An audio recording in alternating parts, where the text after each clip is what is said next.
I appreciate that. Okay, so it's Frances Widdowson here, and the date is August the 8th, 2022. And I'm a former professor, so I was fired. I was a professor at Mount Royal University from 2008 until 2021. And on December 20th, 2021, there was an attempt to fire me by Mount Royal University, a botched attempt, and I was forcibly confined, attempted to be forcibly confined in a classroom.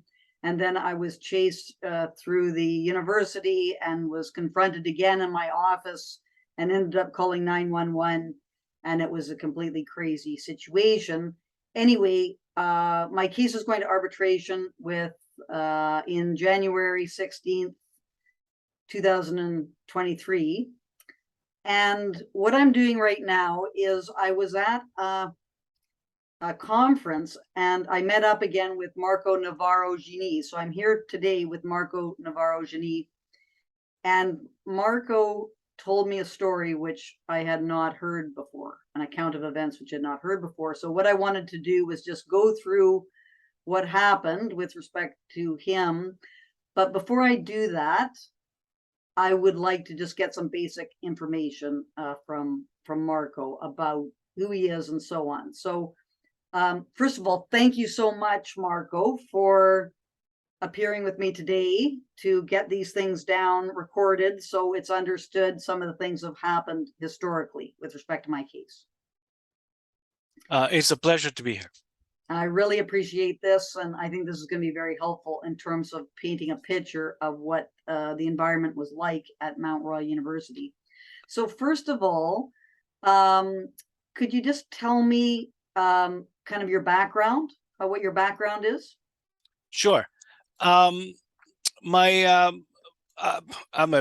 Canadian immigrant born in Nicaragua. Came here when I was a teenager, and went into the academy. I taught part-time at Mount Royal College.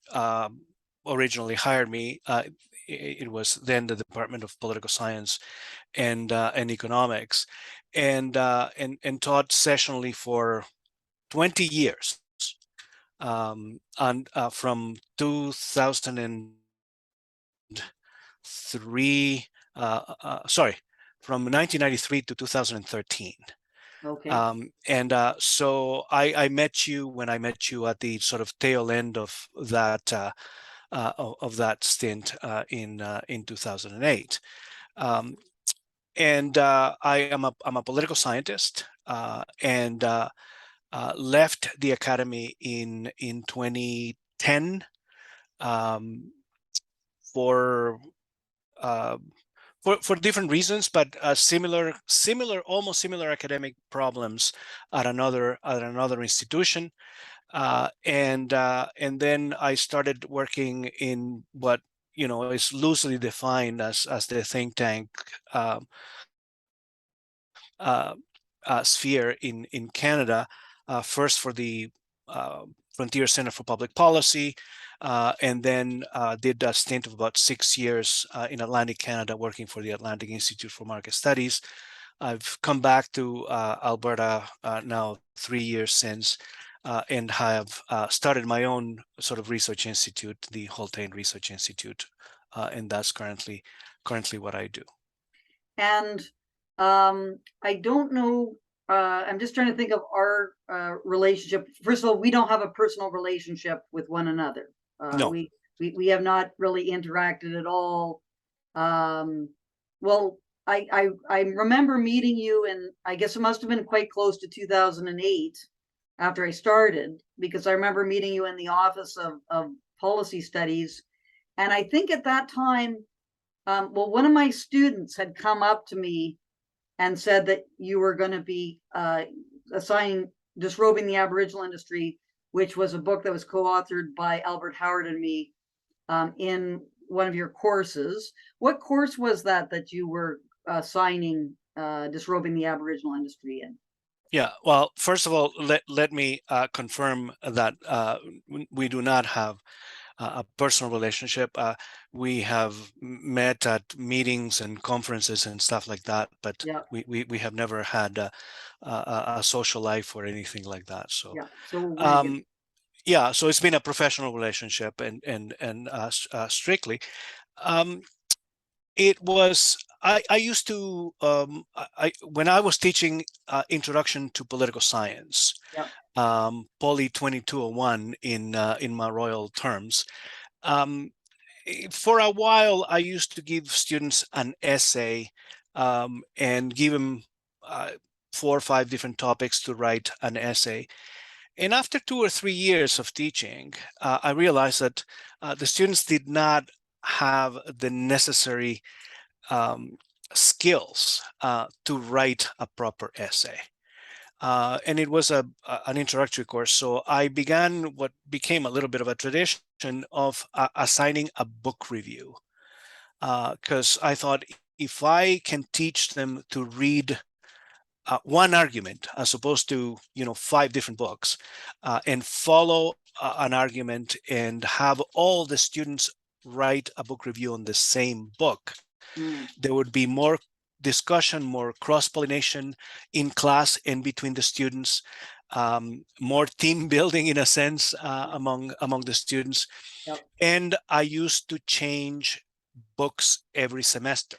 Mm, Um, Mount Royal at the time, as many universities, because I used to teach part-time at the U of C and taught at St. Mary's as well, um, the universities at the time did not have any instruments whatsoever to surveil or pursue plagiarism. And this was becoming a major problem. There were mm, all kinds of places on the internet where you could go and buy a paper for $50, and yeah. there was no way you could know. Yeah. And so the book review was a way to focus things, and by changing the books. And there were usually books that were recently published, so there wouldn't be Yeah. a great deal floating out there. Yeah. Then I could make sure that the students wouldn't be plagiarizing stuff that I had never come across, or what have you. So Yeah. book reviews, and this was 2009. Uh, 2009. And was uh, that the was it the winter term or the full term? Do you remember? I don't remember exactly, but I'm almost sure that it was the fall term. Um, the correspondence that I had with then the chair of the department, we'll come back to that, I guess, in a moment, Yeah. was from the academic institution where I was working, and I don't have records of it because when I left, all that stuff got left behind. Yeah. Uh, I I may have copied some things before leaving, and to tell you the truth, I have not yet poked around to see if the email that I traded with, or 2 emails or 3 emails that I traded with them, are in the things that I kept. Yeah. But I pledge to you that I will look, and if I find them, then we will establish a proper chronology. All right. But my recollection is that it was in the fall Okay. of So that year. Marco, I think at this time now, um, it would be great if you could tell for the record what this situation was that happened that made me so interested when I was talking to you back in April 2022. So what was the situation that So, happened? I assigned to these first year students Disrobing the Aboriginal Industry, again, with the expectation that they would read the book and they would write a book review towards the end of the semester. They were required to write some 1,500 words, so not a terribly onerous, but the demand was that they would write a tight explanation of what they had read, what they had understood, what the main argument was, and offer, as far as they could, a little bit of a comment or a critique of what they had read. And so the book is assigned really on the first day of class because it was part um, of the course outline. And sometime, um, I guess it may have been probably a month or so, but perhaps no more than that into the semester, I got essentially summoned to the office of the chair at the time. Bruce Foster was chair, to a meeting. There were no witnesses. It was just he and I, uh, to talk about. Well, at the time, I didn't know what we were going to talk about and why I was being called. But I realized then, when I went into the office and sat down, that this had something to do with having assigned Disrobing the Aboriginal Industry to the students. To sort of offer a little bit of context, I often assigned books that were somewhat controversial. I had assigned books that questioned the human rights regime.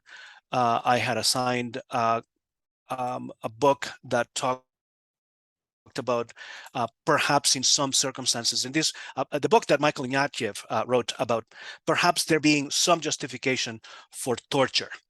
And this was at the time of 9/11. So there were controversial topics. So your book was not the first book that may have been considered controversial As an again for assignment. 1 second, had you been, and you had never been like summoned into an office before and quizzed about books that you had assigned for your book review? Not a single time.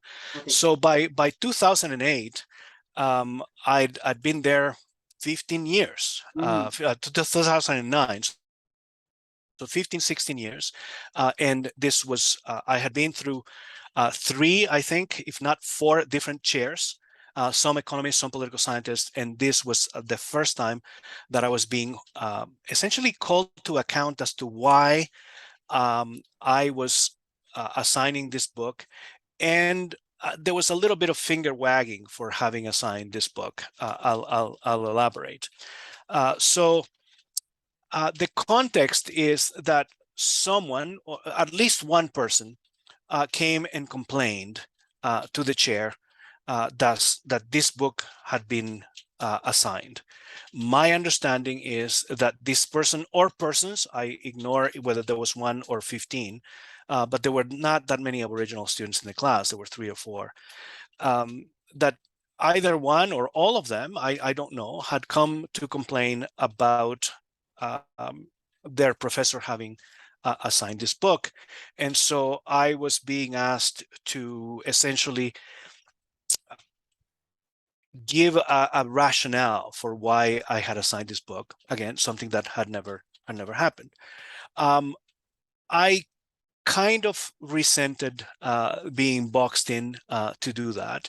And I try to answer things in more, what I thought were more abstract terms. Why I assigned books that were controversial, why I assigned books to be reviewed, without trying to be pinned down into that one, because to me, there is no authority from a chair of the department to be asking an instructor, especially a seasoned instructor, as to why they were assigning that particular book. That struck me as, well, downright bizarre, if not bordering on authoritarian to some extent.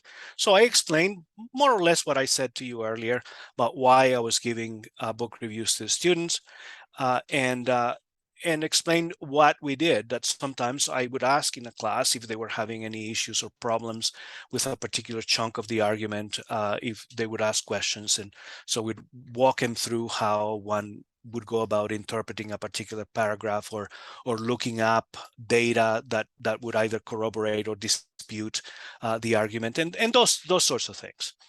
But the pressure point was really not so much the book itself, and not so much that it was you who had assigned, who had written the book, because that was one of the first things that I brought up, is that look, this is not something that somewhere at the other end of the world wrote, and whose argument we're not at all familiar with.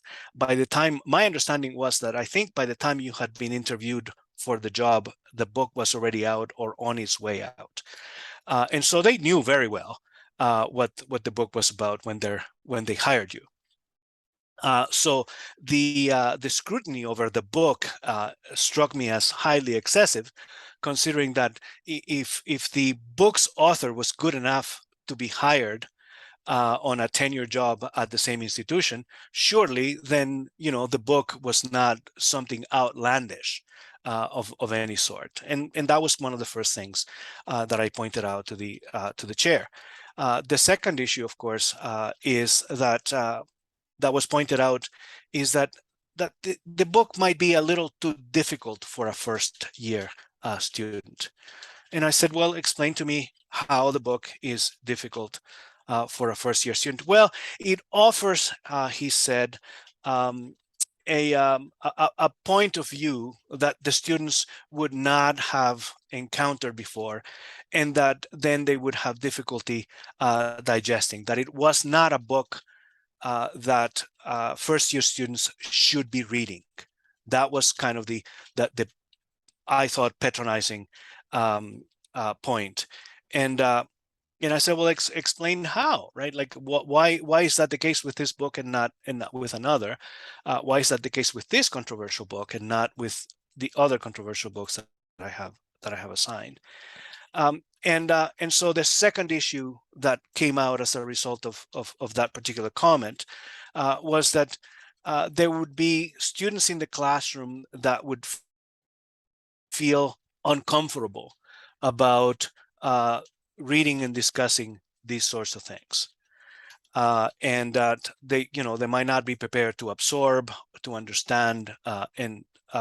So my reply to that at the time, as I recall, and I do, was that the presenting or assigning controversial books to students was significantly better, that for the students to come across these ideas in an academic setting, where the book's ideas would be examined in an analytical way, in semi-impartial ways, in ways that are small c critical, coming from different directions, where there would be an open discussion about these things.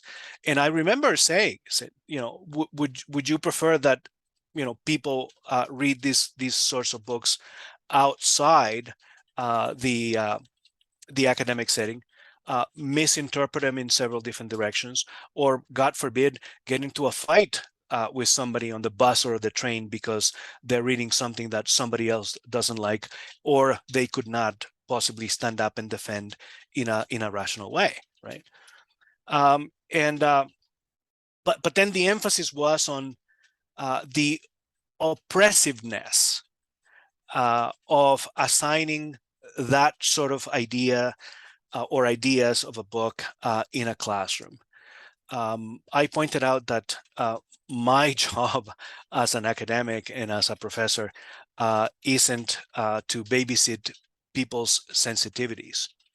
That my job as a professor is to expose students to ideas that they may or may not have encountered, and put the ideas on the table and dissect them so that they can see how this is done. I mean, it's part of what we do, right? We model what we try to teach them, and how to come across ideas, and how to look at them, how to take them apart, how to peel off different meanings and things that there might be sort of under the text, and those sort of things, whether it's a hermeneutical exercise or an exegetical exercise or whatever. I mean, we don't use those terms in a first year class, but certainly you try to sort of begin to instill the method into the young minds. And so I did not appreciate the underlying assumption that I would not have thought, or that I was thoughtlessly or carelessly making students feel bad in the classroom. That this was, something that I was doing on purpose. So I will tell you, and I will confess this, and I know that this may become public, but I will confess to you and everybody who's going to hear this at some point later, that I had never in my life used the race card in an academic conversation or in an academic setting. But I realized, okay, well, if this is the game you want to play, I said, well, do you realize that my paternal grandmother was a Salvadoran Indian? That she wore feathers in her hair for most of her life, and that she taught me that this is a heritage to be proud of, not something that to be ashamed of. And so, if anything, given that background, um, by your argument, I would be more sensitive and more careful about presenting these things than supposedly some careless, insensitive white person full of privilege and all that language that we use today, right? And at that point, the the uh, the conversation and the temperature of the conversation lowered significantly, Okay. right? Uh, and uh, and the meeting came to not necessarily an abrupt uh, end, but it came to an end. I went back to my office at St. Mary's, the other institution where I was teaching. At that time, I was already teaching full time at the other place, and sat down and wrote a kind of a summary of the meeting. This is why I think it might be good to find it if I have it. Sort of a quick summary of this is what we discussed. You called me to speak about this and these things. I offered these and these and these reasons in answer to your query. And if there is anything else that you would like to know, I am happy to address or receive your comments or what have you.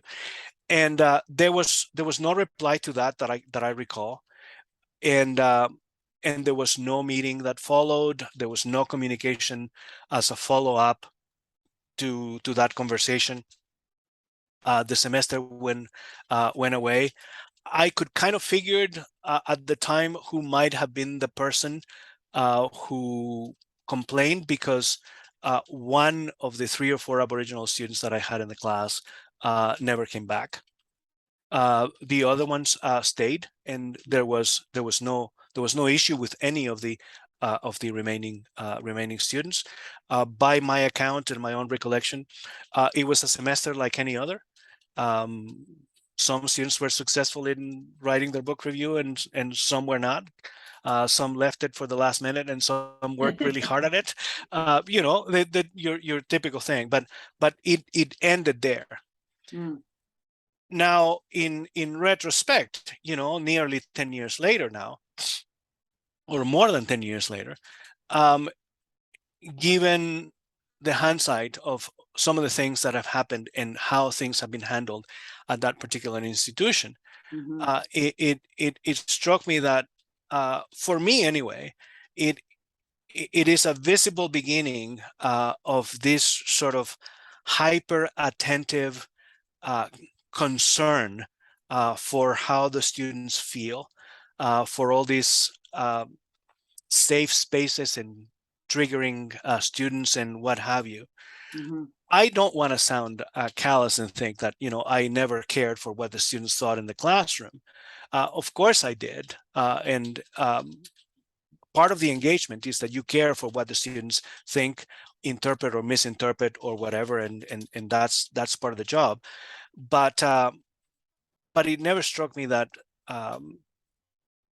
the students should have, because they felt that an idea or set of ideas they found offensive, or they didn't like people talking about, that we should then hand over that particular responsibility and to a student or set of students to determine what we assign in the classroom or not assign in the classroom, right? And that indeed, I'm prepared to accept that there may be things that people shouldn't say in a classroom. we've had the Kickstra case in Alberta, for example, and that sort of thing. There was absolutely nothing like that. Again, this is a book that was published in an academic setting, that was um, a serious discussion of issues, albeit from a non-traditional perspective, should we say. And there was no reason to haul a colleague and a member of the department to account for having assigned this particular book, or any book for that matter, right? Yeah. Uh, And so I just want to get a little bit more of a sense of the meeting that you had with Bruce Foster. So was Bruce, like, I'm just trying to get a bit of a sense of, did he sort of indicate that it would be appreciated if you didn't assign the book? Did he give you that kind of pressure, or was it just, please explain yourself? Or was there actual encouragement to not assign the book? um, there was no pressure that I should withdraw the book, and I made it clear to him that it was too late anyway. That the book had been assigned, that many of the students had already bought their copies of the books, and some of them were already reading it. I know for a fact, because some of them had come to ask me questions. And in fact, one of the students in particular said that he was taking a class with you, a different class with you, and that if he ran into questions, if he had questions, that he asked me if he could go and ask you. Yeah. And I said, sure, by all means. I mean, this is one of those very few opportunities in which we have the author, write down the corridor, as it were. There was no attempt at pressuring me to withdraw it, and there was no threat. And I say that not only because it's true, but I've been threatened in other institutions for lesser things. But there was pressure in the fact that I had been asked to account for why I chose a book to read the students. That was certainly, I thought, pressuring a junior colleague. I thought that was inappropriate, and at best, to haul me into an office to ask those kinds of questions without, for example, union representation or a witness, or that struck me as a process in and of itself that was fraught with problems, and that it was unfair in many respects. Because that's something that is maybe hasn't been stressed enough, is that you are on a contract basis. You're being awarded courses on a contract basis. So it's even more difficult for contract faculty members, because they have to be concerned about their relationship with the chair and other members of the department. And if they have a relationship which is somewhat strained with the chair, then it could lead to them not being assigned courses. And of course, it would be justified in some other way, but this does happen. I'm just wondering what you think that the chair hoped to accomplish by this meeting. I've asked myself the same question. I think at the time, my thinking was not that I should withdraw the book, but he wanted me to think, or give me some food for thought as to the kind of book that I was assigning to students. That was kind of the message between the lines, as it were, right? That I should assign, that the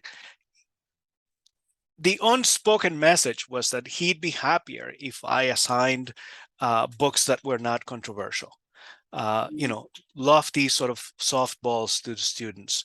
And sure, there were some books that I assigned that were not that controversial. It wasn't just going to try to stir the pot, but it's also not part of our job as academics not to talk about controversial stuff. Mm. In fact, one would argue that it's the opposite, right? Yeah. That these fora exist so that things can be explored freely Yeah. outside the undue pressures of society and its conventions. Yeah. And so here are the conventions being represented by one of my colleagues, Mm. and sort of pressed upon that one should not talk about these things in the classroom. Yeah. And yeah, I resented that a bit. Um, do you think that he felt sort of obligated to talk to you because some students had complained? My sense is that if someone had come in to complain to him that I assigned this book whose ideas they didn't like, I would like to think that he had enough respect for what we do Mm. and for me, Yeah. that he would have said, your concern is out of place. Yeah. And academics, professors have autonomy over the material that they decide to present to the students, especially when it's other academic material written by one of our faculty members. Yeah. Um, and But that the whole exercise was an attempt at covering his backside. Mm. That there was an Aboriginal student. So here's the issue: an Mm. Aboriginal student from this particular ethnic minority had come to complain that he or she felt whatever it is that he or she said was feeling in front of having to read this book. Now, if the student had come to me and said, I'm Aboriginal and I'm uncomfortable reading these things, can I read something else? I might have considered that.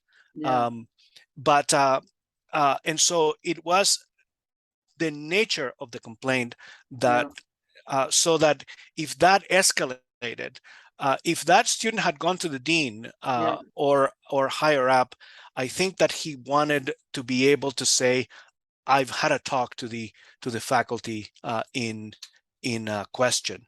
Mm. Whereas I think a more proper response and a more responsible Mm. way would have been to say, it is not my job or anyone's job Yeah. to interfere with what goes on in the classroom when Yeah. a trusted and experienced faculty member, Yeah. it wasn't my first rodeo, so to speak, Yeah. uh, is chooses or does not choose to do.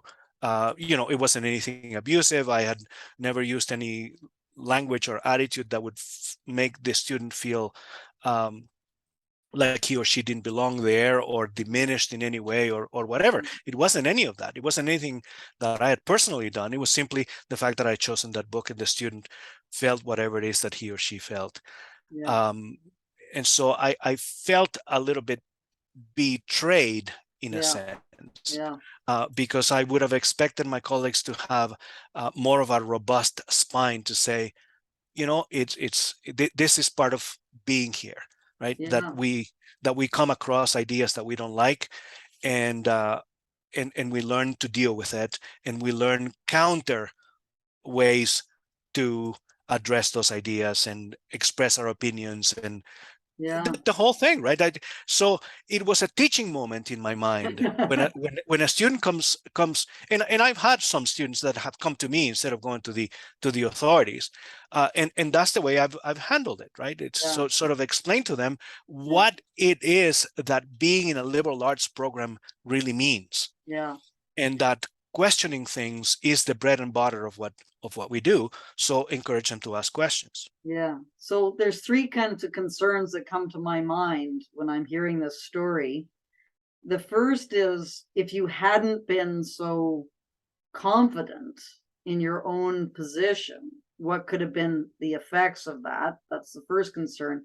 The second concern is like even though you were strong and you stood up and you weren't intimidated by this, it is possible it cast some doubts on, how you should be teaching this material or whether you should be more careful about how you talked about things, and perhaps future books might have influenced your situation. And the third thing, which bothers me a bit as well, is I just wonder what the kind, like, if this is being done, if that was being, which I have to say, I was completely flabbergasted when you told me this story.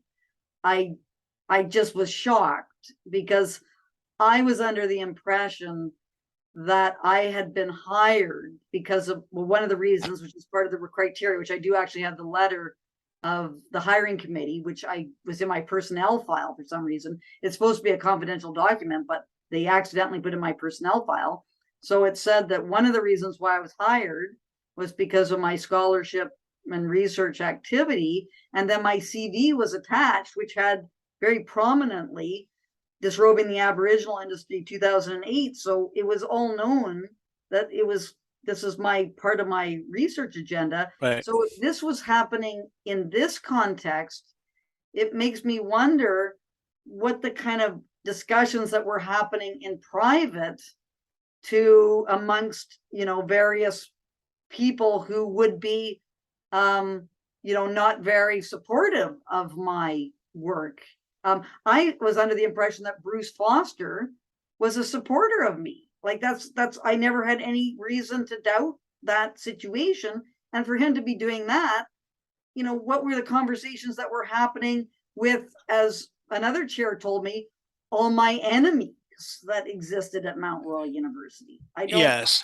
it makes me think, was my work environment being poisoned at Mount Royal University from the very beginning? Was that sort of thing was happening? So all these things are kind of going through my mind as to how this institution was dealing with the fact that they had a critical voice that was existing and was putting forward ideas within that university.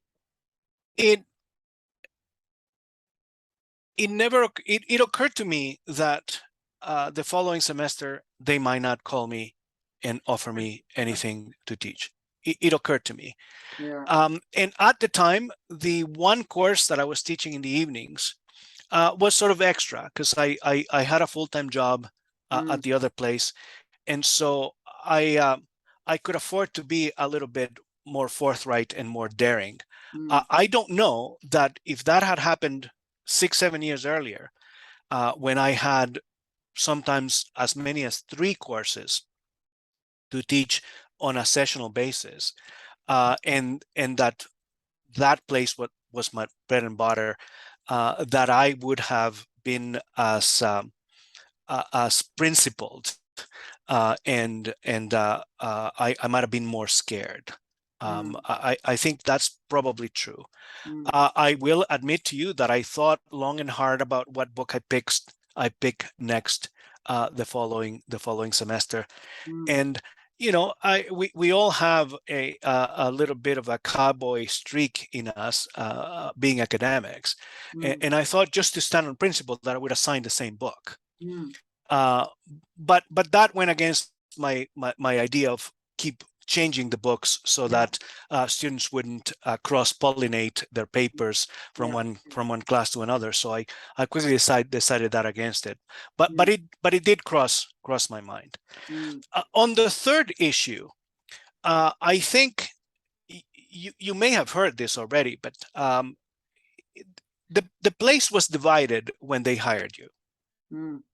There were people who thought that the kind of stuff that you researched was just not acceptable.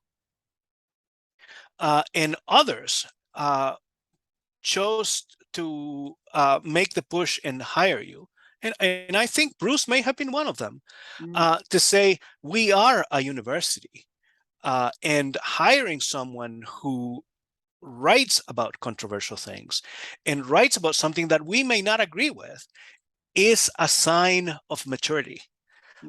It's a sign that this place is ready to become a university, because you may recall that the place was transitioning, from the little community college that had a bunch of people with MAs and where some of them were good teachers, most of them were terrible academics, that they were making a concerted effort to hire real academics, research academics, not just teaching staff.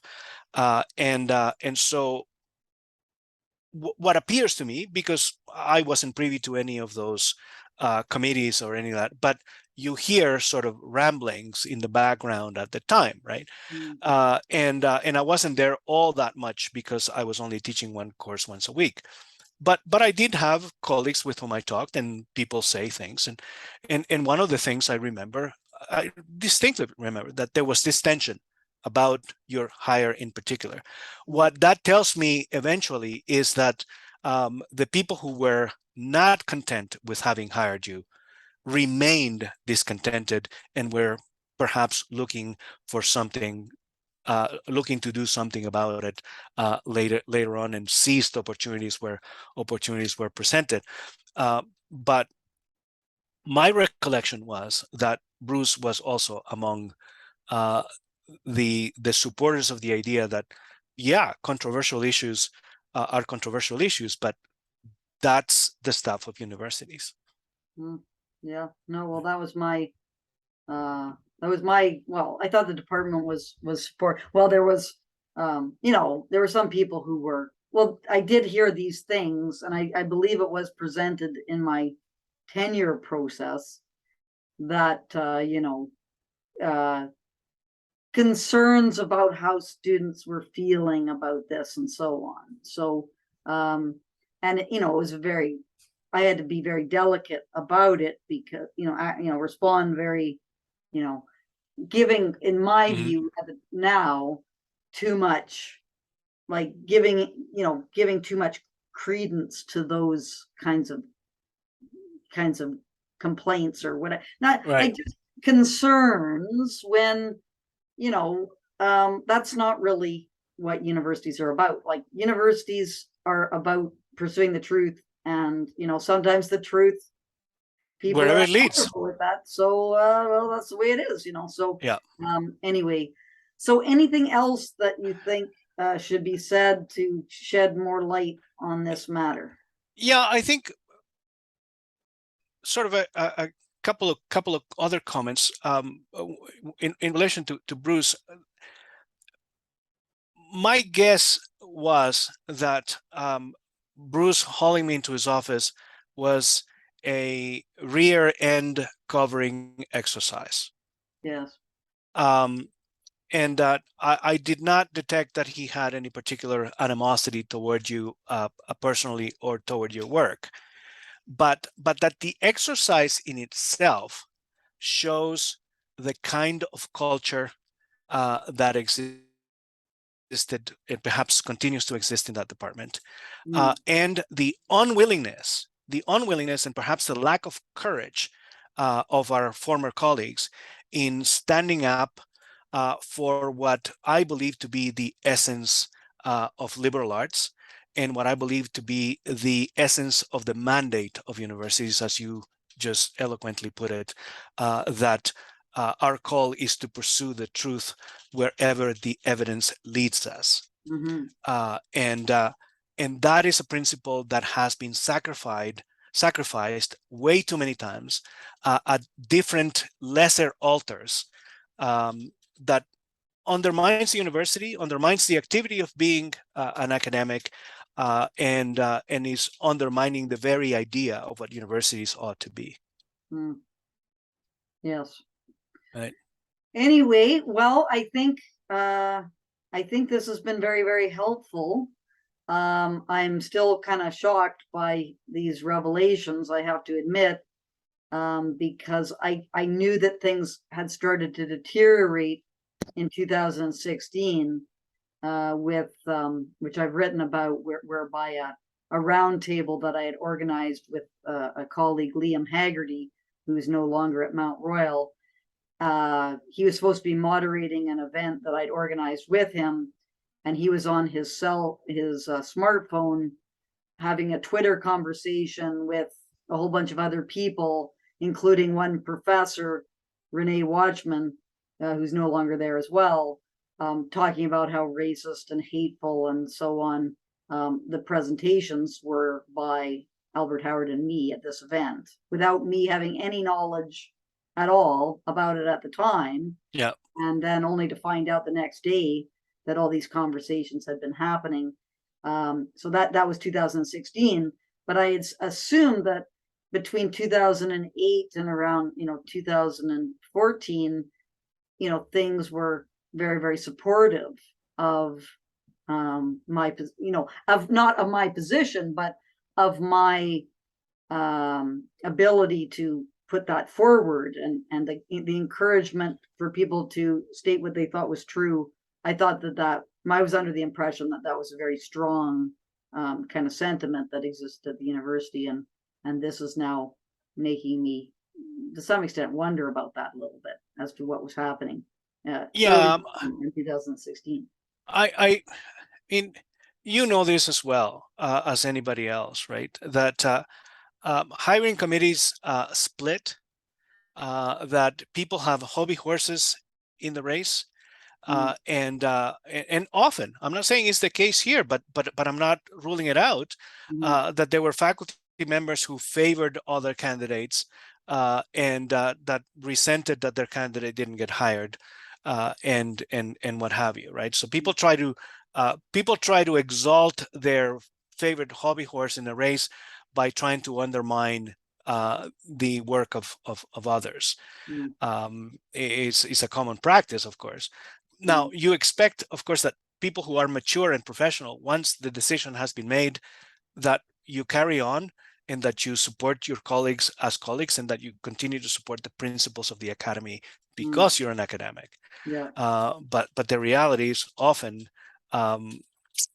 people's whims, feelings, and vendettas, and what have you, have a way to creep and boil over. Yeah. Well, my sense, and based upon this confidential document that I was able to obtain, just because they accidentally, I guess, put in my personnel file, is that the hiring committee was unanimous, and it was by a wide margin that I had, because I assumed, because I had a peer-reviewed book that was coming out, and because we had not yet become a university, I don't think that there was the most high-profile candidates and so on. At least the people on the list, like, they didn't even black out the names of the other people who were being considered. There were people I'd never didn't know what they were doing, or they weren't high-profile candidates. My sense is that there was a lot of pressure from outside the department. So there was a lot of people in the Faculty of Arts, and you can really see it now in faculties like in departments like English and sociology, and now the hotbed is humanities, because of course humanities developed the Indigenous Studies program at Mount Royal, which is like concentrated wokeism in that area. And the whole kind of push to have indigenization and to respect Indigenous ways of knowing, that was really kind of outside the department, but would be putting pressure on the department. So I think that's probably a more likely scenario that happened, and certainly seems to be the case as to what happened in when I was fired, is that it was these Indigenous studies kind of related areas that were the most hostile towards my continued employment at Mount Royal. That makes sense to some extent to my mind, because however, there may have been people in the department who might have disagreed with you. There seemed to be a general sense of decency about respecting other people's work and other people's positions. I don't remember, I don't know who is there anymore because I haven't looked, but I don't remember back then, I couldn't identify any single person that would have these quasi-totalitarian instincts to try to silence people and deprive them of work just because they disagreed with them in the department. I don't frankly remember that. And mm, you know, that not all of them are great scholars, and not all of them are wonderful people. It's, you know, it's a collection of people just like any other in many respects. But I have some clarity about that they wouldn't have been the kind of people um, that would do that. So I was very surprised when I heard yeah, what happened to you, yeah, um, yeah, because it seemed a bit a bit odd. But the university as a whole has embraced this oh, indigenization, yeah, right? And is now yeah, the new ideology that governs everything. And so yeah, yeah. Well, it's the really the Indigenous Studies program. That was the beginning of the end. Like, and I was actually on the committee to bring in the Indigenous Studies program, and of course, it was not a very smooth ride. And I objected when the director of the Inniskim Center wanted to put a prayer on the beginning of the meeting. He wanted to hold like some kind of prayer at the beginning of the meeting, and I objected to that. That caused a huge uproar at the time, and made actually Bruce Foster quite angry at me that I was not going to tolerate that happening. If people wanted to have a prayer, it was up to them to organize some separate event and not bring it into the actual meeting, which I thought was a violation of academic principles, and it sort of showed where it was going. And then when they started hiring these academics who saw themselves as activists, as Indigenous activists, that was really the pressure really started to mount, because these activists could not tolerate criticisms of their position. Like, that was basically what happened. So it just became more and more difficult to ask questions that were being, when you heard something about indigenization, you'd ask a question, and there would be just, you could sort of sense the hostility in the room to this question being asked. And then eventually, due to attempts to get me fired, right. there was for a year, at least a year ahead of time, there were attempts to get a petition to have me fired, because of my my defense. The catalyst was my defense of Wendy Mesley's reference to the book titled "White Niggers of America." That was the catalyst. But there had been, like, there was this kind of sense that I was not, I didn't belong at Mount Royal, that I was, that my views were making Indigenous, academics feel unsafe in the university and all these kinds of things. But that, I really, sense that starting to happen since 2016, not in 2008, 2009, before, even any Indigenous studies program was developed in the university. Yeah, I mean, part of the problem is that many, if not all of the people who have been co-opted to run these programs have an academic bone in their body. They may have PhDs, by the way, Yeah. but they don't have the academic disposition. I mean, No. the person who was fired and whom I tried to defend at St. Mary's, for which I got in trouble and eventually ended up getting the boot, Mm, uh, was a dear friend of mine, mm, who happened to be a Marxist scholar. mm. Um, you know very well that I don't have a Marxist bone in my body either, right? And that you and I have significant discrepancies Yeah. in our thinking about these things. But you always treated me with respect. I've always respected your work, and respected not only that, but insisted that you have the right to say the things that you want to say, given the research that you have done. Yeah. Um, that's what we have lost, I Mm, think, significantly, right? yeah. Is that respect for the craft, and respect for the professionalism that we should all bring to the activity.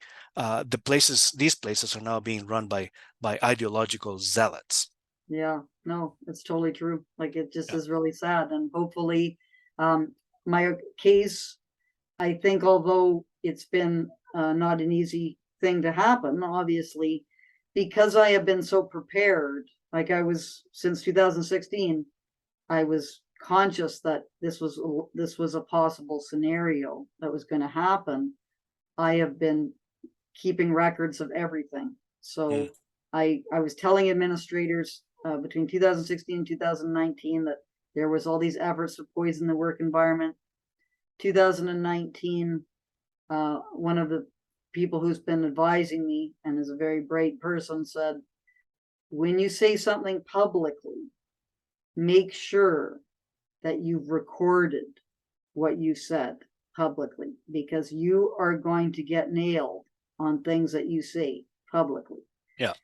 So from then on, I was taking recordings of everything, all meetings, everything I have recordings of, and it was really amazing, because that very day that I bought the recorder and recorded what I'd said publicly became the subject, became one of the allegations in a harassment complaint against me. And if I had not recorded that talk and my question that I asked, then I could have got nailed on that. But unfortunately, even though I caught the person who was alleging this out on, they didn't see that as any sign of, some credibility problems with this person. So the die was cast. It was already decided pretty much that I was going to be pushed out starting in 2020. So it wouldn't have mattered really what I had done. All I can hope for now, and this is something I'm pushing really, really hard for, is for the arbitration to be public. Mount Royal is trying to push against the arbitration being made public and wants it to be private. And if that happens, it will mean that all the documents that I have, all the recordings that I have, will not be released into the public record, which is really what needs to happen, because I don't want this to be just a kind of a legally determined kind of, Right. procedurally oriented thing. And would you be under some gag order of some sort? Well, that's what happens if it's a private arbitration. You have documents that are released, but they can only be used in the course of the hearing. And because the hearing's private, no one sees any of that except for the parties that are involved. And you are bound by that kind of whatever the arbitrator's ruling is going to be with respect to that. So all the documents that I have, which are very, very important for understanding what happened in my case, will be kept sealed, and no one will be able to kind of to look at those documents. And there are a lot, I was subjected to 3 investigations myself as a respondent. And because I had been raising my concerns for several years and was basically given the impression that social media was not something that Mount Royal was concerned about, when I was found guilty of harassment for my social media activities, that's the whole case against me, is the social media. I filed 18 complaints against my colleagues for social media activities. And there was all those reports on that when I was a complainant have been withheld. So I don't even know what the lawyers' kinds of reasoning was with respect to that. Why all those people didn't get in. 6 of them got found to have harassed me, but the other 12 didn't. I still to this day don't know how they could have not been found to be guilty of harassment. If I was found to be guilty of harassment because of one tweet that satirized the concept of misgendering fatigue and the LGBTQ2S blah blah blah initialism, I was mocking that by calling it TGBQ2S LMNOP. Anyway, that was found. That one tweet was found to be harassment. I was found to have harassed, being guilty of harassment for that one tweet, whereas I had years of defamation and whatever, but that's all been withheld. So those are all going to be released, those reports. But if it's private, they won't be. They'll be. That's another aspect of it, right? One could write a book about the absence of humor among the zealots. Yeah, They do not recognize humor, and they take themselves far too serious. I know. Well, What that's is why it's so effective. what is happening to you is serious, though. Yeah, I don't need to tell you, and I sincerely hope that you get everything you want out of this and yeah, more, yeah, because the principles at stake are important, they and are. quite frankly, they're more important than you and I. It's the future of universities, little by little, have been compromised, Mm, and there needs to be something that turns the tide.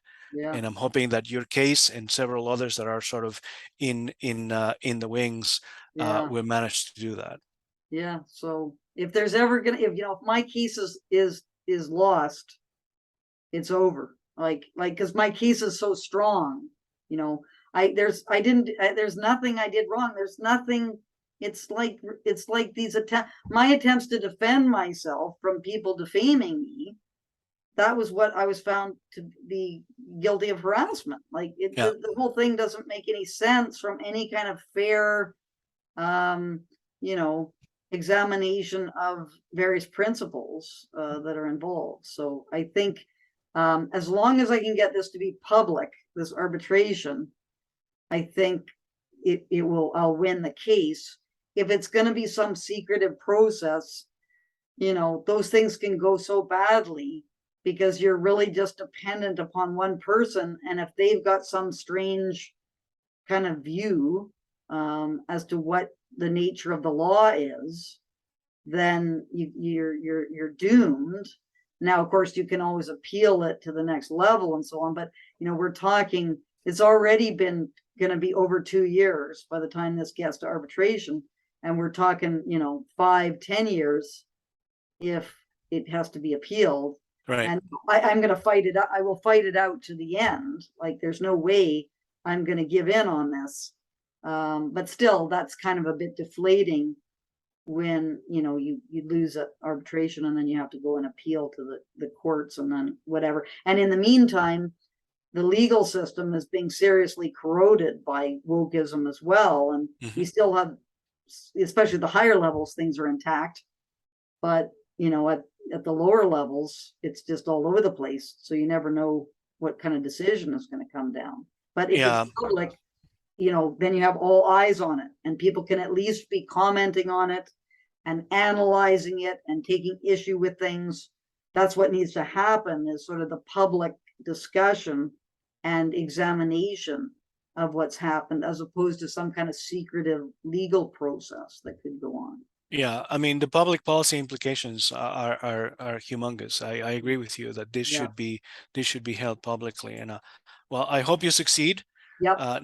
Needless to say, and I will keep an eye out for developments. I we're I follow some of your social media stuff, so Yep. I'll keep an eye out. Sure. And if there's anything else that I can do to help, uh, please feel free to call on me anytime. Okay. Thank you very much. Thank you, and all the best. Yep. Thanks a lot. Bye Okay. bye. Bye.